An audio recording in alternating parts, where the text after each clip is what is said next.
आपका जो main stream media है वो जो कोर्ट में हुआ है उसके अलग खबरें चला रहे हैं। ऐसी खबर के हमारी जो याचिका है वो डिसमिस हो गई। ये अपने आप में गलत है।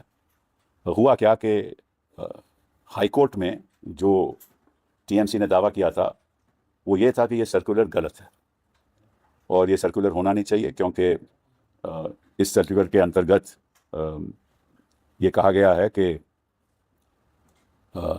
कमीशन को ये जानकारी है कि, और कई जगह से जानकारी मिली है कि वहाँ इलेक्शन के दौरान कुछ प्रॉब्लम्स होने वाली हैं हर बूथ में।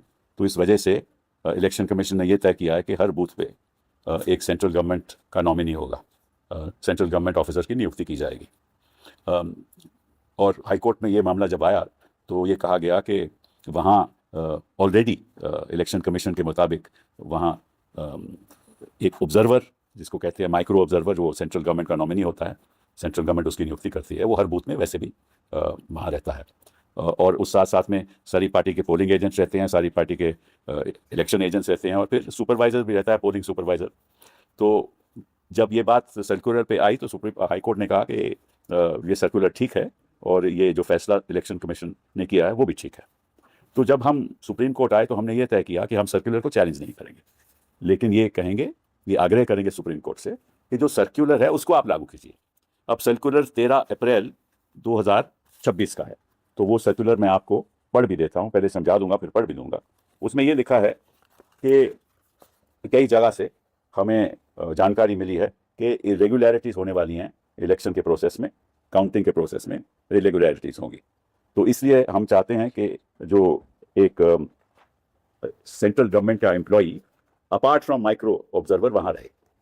ये फैसला है। सर्कुलर कहता है कि आप एक केंद्र का भी नॉमिनी वहाँ रख लीजिए और एक राज्य का भी नॉमिनी रख लीजिए। जो सरकारी मुलाजम होगा केंद्र का भी होगा और राज्य सरकार का भी होगा, और ये नियुक्ति उनकी होनी चाहिए। तो हमने सुप्रीम कोर्ट में कहा कि देखिए, उनका खुद का सर्कुलर कहता है, चलिए आप सेंट्रल गवर्नमेंट नॉमिनी रखना चाहते हैं तो रखिए, लेकिन साथ साथ एक स्टेट गवर्नमेंट नॉमिनी भी रखिए, उसकी भी रैंडमाइजेशन नाम करके रखिए।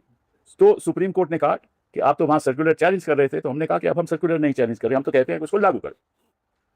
तो अब हमें उम्मीद है, और सुप्रीम कोर्ट ने यह कहा कि, और ये ऑर्डर है कि this election commission will follow the circular issued by them both in letter and spirit. मतलब कि उस सर्कुलर को आप लागू करोगे, और जो भी वहां लिखित है उसको लागू करोगे। और लिखित क्या है कि स्टेट गवर्नमेंट का नॉमिनी भी होगा और सेंट्रल गवर्नमेंट का नॉमिनी भी होगा, केंद्र सरकार का भी नॉमिनी होगा, राज्य सरकार का भी नॉमिनी होगा, जो दोनों गवर्नमेंट सर्वेंट होंगे। तो ये ऑर्डर हुआ है।